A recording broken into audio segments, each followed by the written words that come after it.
Department of Agriculture at Department of Trade and Industry nag-ikot sa mga pamilihan para matiyak na sumusunod ang mga tindero sa itinakdang presyo ng bigas. May balitang pambansa si Crizel Insignia ng IBC 13. Crizel? Princess Reason.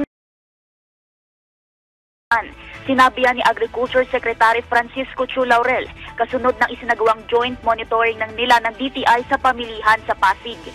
Masayang ibinahagi ng kalihim na wala na raw siyang masyadong nakikitang imported rice na 60 pesos.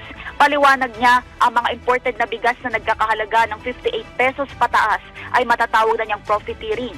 Bagamat nagsimula ng magbenta ang DA ng sulit rice na nagkakahalaga ng 36 pesos, bukas din ay ibababa nila sa 38 pesos ang presyo ng bigas sa ilalim naman ng Rice for All program. Sa gitna rin ng pag-iikot nila, sinabi ni Secretary Cristina Aldeguer Roque na nakita niyang pasok sa presyo ng DTI ang halaga ng mga bilihin sa FCM Pasig. Ang pag-iikot din daw na ginawa nila ay para masiguro na ang bawat pamilihan ay sumusunod sa itinakdang presyo. Kaugnay niyan, magiging regular activity na raw ng DA at DTI ang joint rice price monitoring sa iba't ibang pamilihan.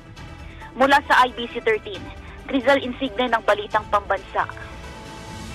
Maraming salamat, Crizel Insigne.